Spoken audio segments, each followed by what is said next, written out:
Hello everybody, Exact Crackle here, and today I am going to do the first out of many storyline for Fear the Darkness reveals. In case you haven't known the storyline, in case you haven't been picking up with it, in my first Q&A I did say that it was a very dark storyline, and I did not lie. I kept true to my word, and as you can see, Fear the Darkness Season 1 has finished. And if you haven't seen my announcement video for Season 2, go check it out now. I recommend it. It also gives you the release date for when Episode 1 will be coming for Fear the Darkness Season 2, so keep that in mind. Anyways, moving on to the topic of the video. After each season has finished, I'm not saying how long it will be until I do this, but it definitely will be before the next season is out. I will be doing things like this, giving off the storyline, seeing how it played out, reviewing the season kind of.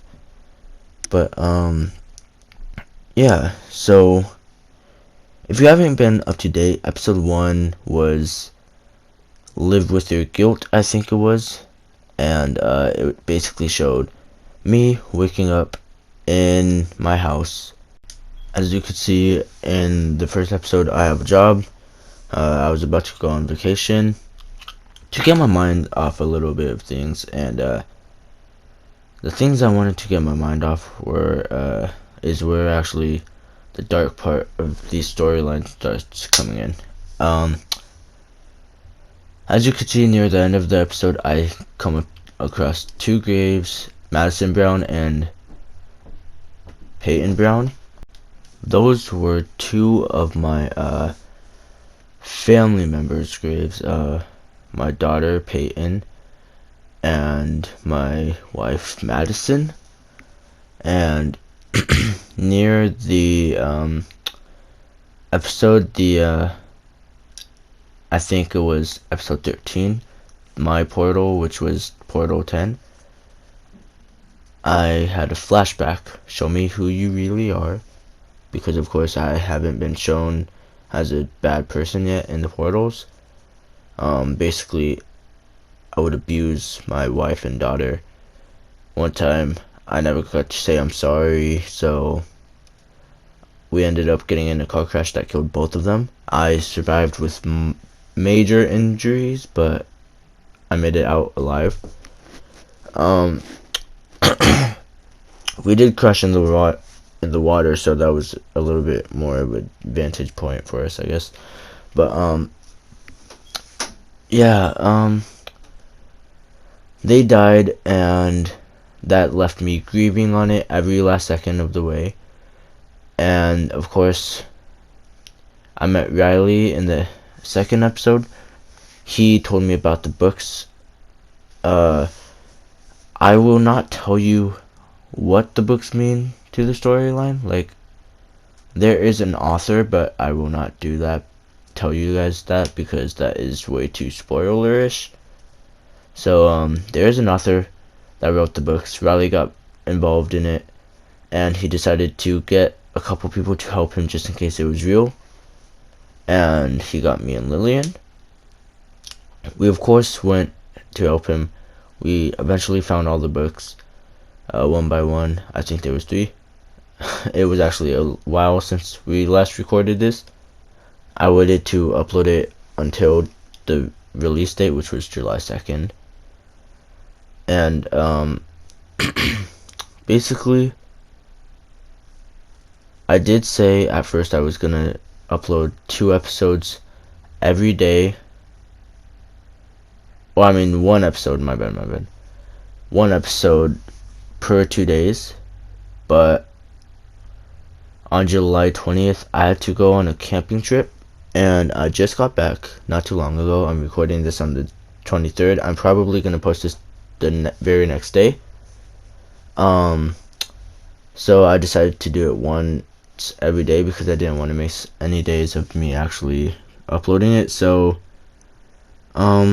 we eventually found the portal. We went into there, and basically the darkness is, it was calling to us a little, basically of a wake-up call to get our stuff together. When we went there, there was 10 portals arranged with our names on it, and it was for the guilt we had for the sins we have committed, such as, of course, I already told you my backstory. Portal 1 was Riley. I honestly forgot what he said, but he said something that involves it. It was a house or mansion, if you want to say it, with the blind ghosts. Portal 2 was the school with Lucas in it. Luke. We found Luke, or Lucas. I'm just gonna call him Luke. If I say Lucas a bunch of times, sorry about that. We found him inside of there, and he was a brave soul. He did not care for the crimes he committed.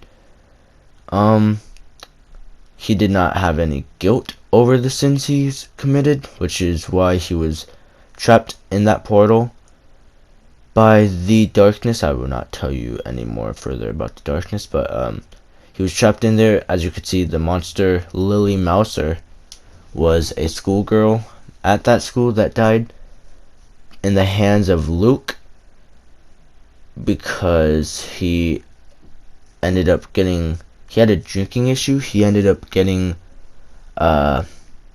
fired and, of course, put into the mental asylum for beating his children. Lily just happened to be the unlucky soul that died in the hands of him beating the rest of the children. Of course, that's Portal 2. Portal 4 was Lucas in the mental asylum, basically with lava going out because he was basically in his own hell. Portal 3 was Lillian's, because it was probably the least, I would say, the least amount of sinful actions that Lillian chose to take as his approach. He stole an ancient artifact from of course, temple, and now his fear of spiders and zombies came a reality. Portal 5 was the hospital, which was one of my favorite to film. Lillian, of course, sadly died. Might see more of him in the future, I don't know, but I'm just gonna leave it as that.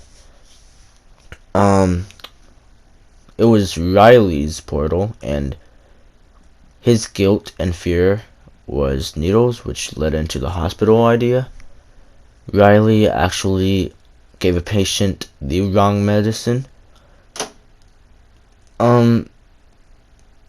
Let me put it this way. He meant, but didn't mean to do it. Like, he had it in his mind. He wanted to kill the patient, but the medicine ended up not being what he wanted to use to kill the patient, but it was a toxin, a more poisonous medicine to actually kill and make the patient suffer, and he was leaving on that guilt to portray him, and that is why he was there. Portal 6, Jacob was not much was said about him. Basically, I don't know what it was, but behind the scenes he was saying like he wanted to do something funny, and then that's what brought up the whole terrorist thing, so I just rolled with it, I guess. Funny. He was a funny person to film with. Really had a lot of fun filming with him in the season. But Portal 6, the clown, the carnival, I wanted to make it a surreal experience, so of course I added in the nausea effect. He enjoyed for his own well-being, dressing up as killer clowns, and of course taking the lives of those who were just at the wrong place at the wrong time. Portal 7, my favorite to film, actually. I really enjoyed it. Portal 7 Jolly World, as you guys already saw, a bunch of teasers on it.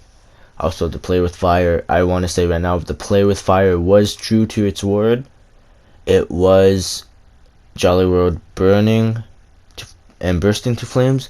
Whatever music videos give you that I post about Fear the Darkness most likely happens in the actual seasons. And I don't know if you could see it, but when it gives the line, my speed goes in the red,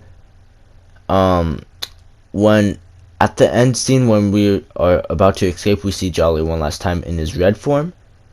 He actually has a swiftness potion on, and he is actually running really fast. I don't know if you guys could see it, but he's trying to make it look not like that much so that he can catch you, because we weren't planning on another death during the episode, so Jacob already died.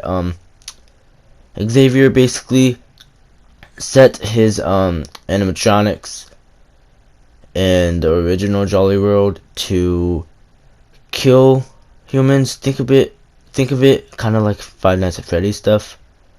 As you can see, Jolly was beginning to break every zone more and more, which I thought was a really cool effect.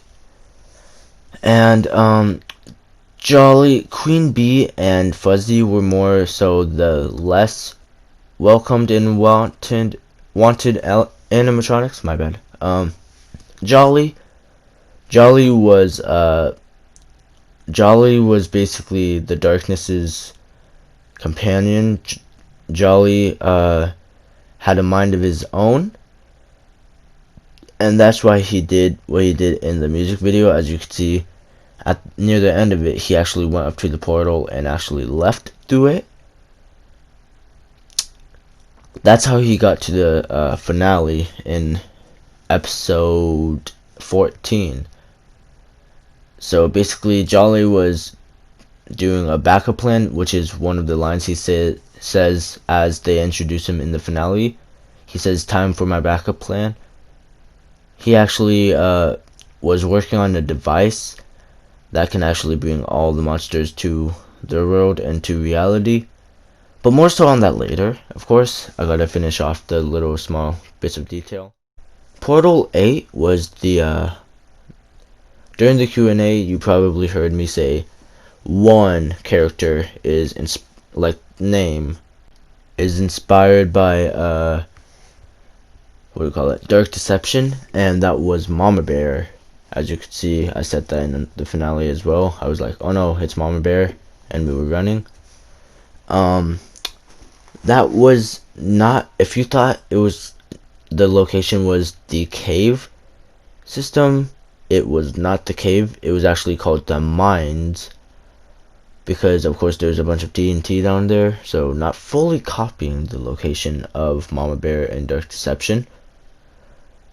A little bit, I guess, but not so much. I didn't add the Trigger Teddies. I was planning on it, but I decided not to, because I was like, no, too much of a copy. But yeah, that was basically Lillian's fear. If he got to that fear, he ended up not being able to survive that long. But basically, he was an explorer, as he said in episode 2 or 3, I think it was episode 3, the beginning of it. But he said he went through a cave, and what he did, he left a friend behind as it was collapsing, and that led into the whole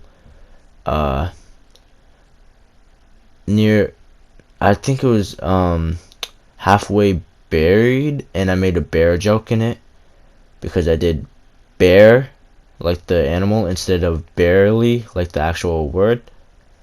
And yeah, he basically sacrificed didn't sacrifice, my bad. He left a friend, and that he killed an innocent life, which was his part of the sin.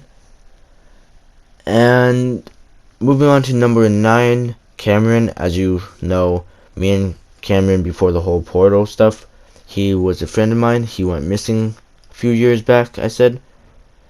And I found him in Portal 9, which was the mall, the mannequins. Of course, one of the creepiest episodes for me to make. Basically, what he didn't tell you guys was, I honestly didn't really prep his story. It was just a portal. It was one last shot for the darkness to get back out at us. Like, the last of his willingness and power to try to get us to die for our sins. But of course that didn't work. And then came my portal, number 10. Of course, I killed Madison and Peyton. Yada yada yada. I saw the Grim Reaper. My fear was hell because I didn't want to go there. And I don't know if you guys know this, but most of the storyline for season 1 was the 10 stages of hell.